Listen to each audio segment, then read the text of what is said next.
أعوذ بالله من الشيطان الرجيم بسم الله الرحمن الرحيم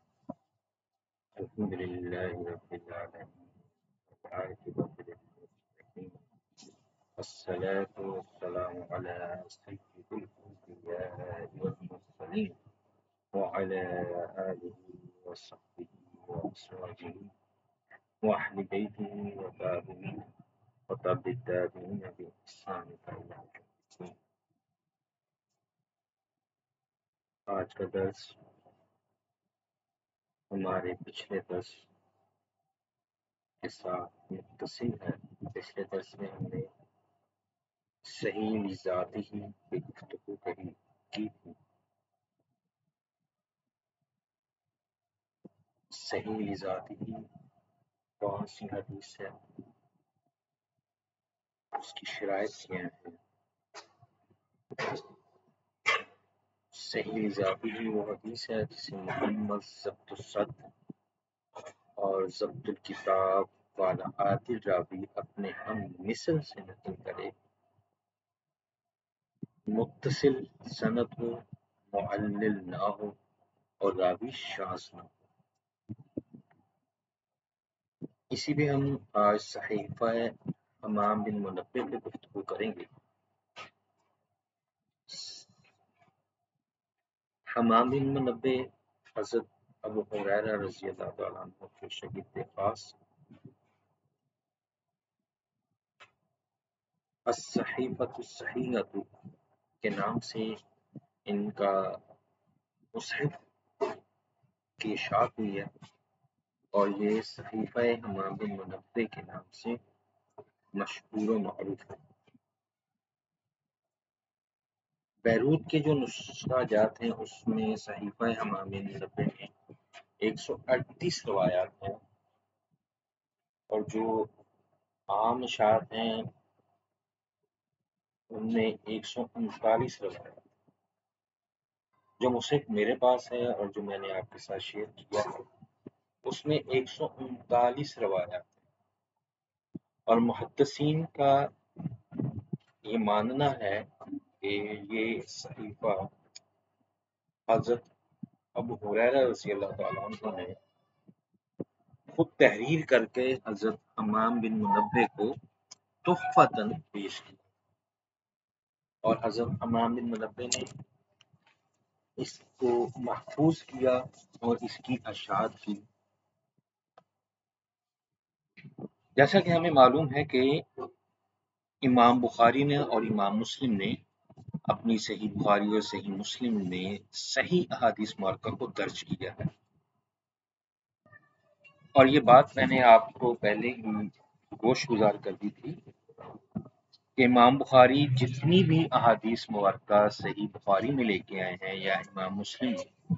جتنی بھی صحیح احادیث مبارکہ اپنی صحیح مسلم میں لے کے آئے وہ تمام کی تمام صحیح احادیث مبارکہ ہیں،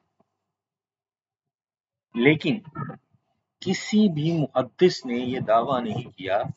کہ ہم نے تمام کی تمام صحیح احادیث مبارکہ جو ہیں ان کو اپنی کتب میں درج کیا ہے۔ اس کی مثال آج ہم صحیفہ حمام بن منبع سے پیش کریں گے کہ حمام بن منبع سے جو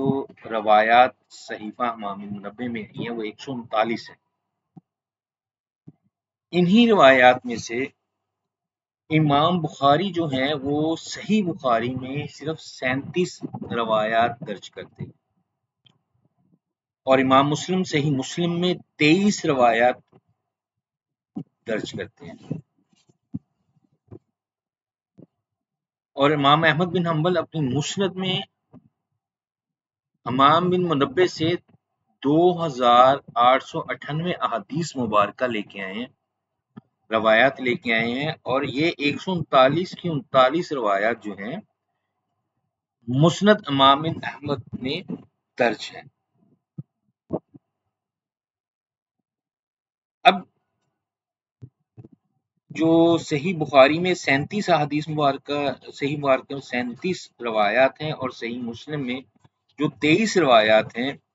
ان دونوں کی جو مشترک روایات ہیں وہ 18 کی تعداد ہے۔ یعنی کہ صحیفہ حمام بن منبع میں جو 139 احادیث مبارکہ ہیں، اور جو صحیح بخاری میں امام بخاری 37 اور صحیح مسلم میں امام مسلم 23 روایات لے کے آئے ہیں، ان دونوں میں 18 احادیث مبارکہ مشترک ہیں،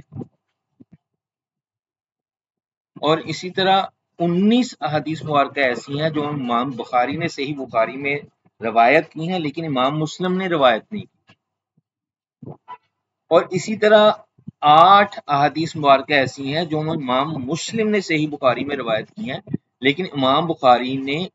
انہیں روایت نہیں کیا۔ اب اسی بات سے آپ اندازہ لگا سکتے ہیں کہ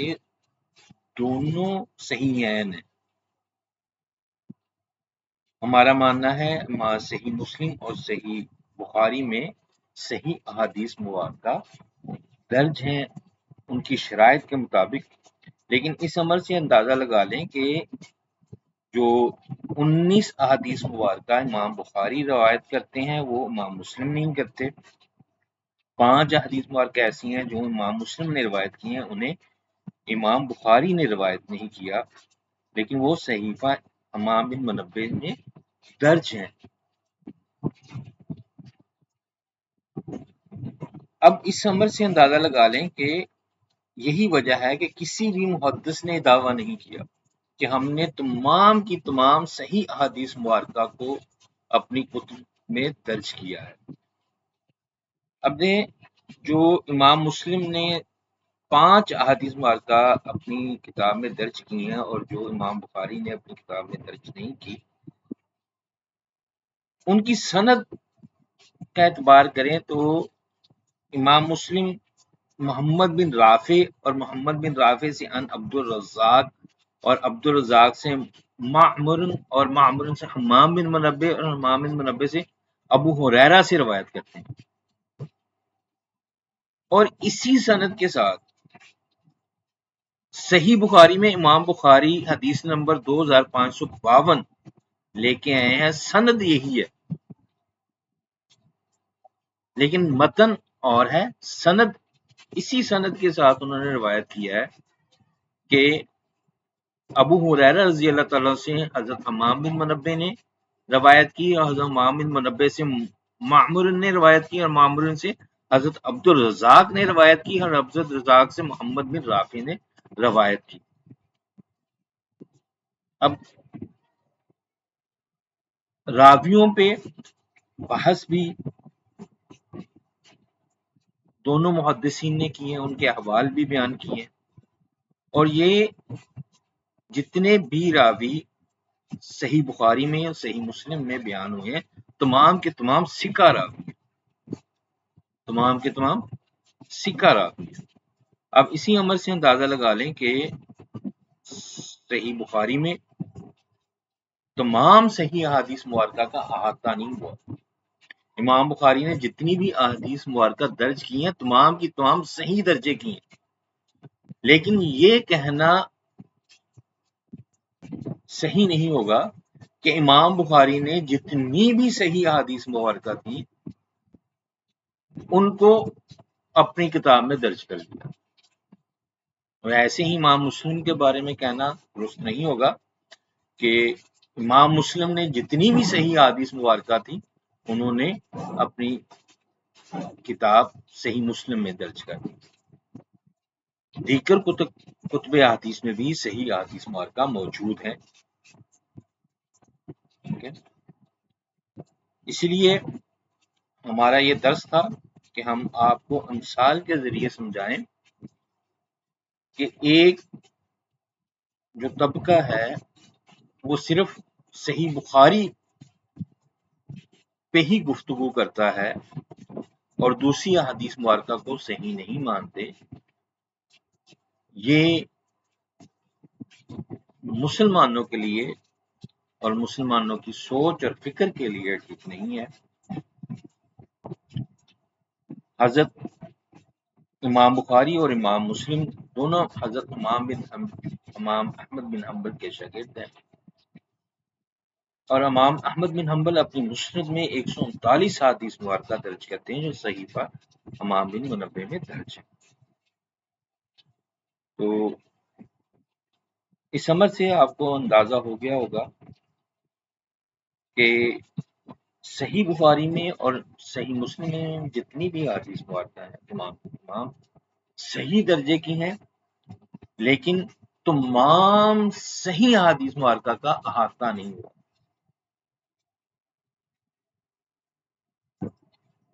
تو یہی ہمارا آج کے درس کا مقصود تھا کہ ہم تمام امت مسلمہ کے مسلمانوں کے حضور گوش گزار کریں کہ دوسری کتب حدیث مبارکہ میں بھی صحیح حدیث مبارکہ موجود ہوتی ہیں، ان سے استنباط کرنا، ان سے دلائل اخذ کرنا، ان پہ فتویٰ دینا درست ہو۔ وآخر دعوانا الحمدللہ رب العالمین۔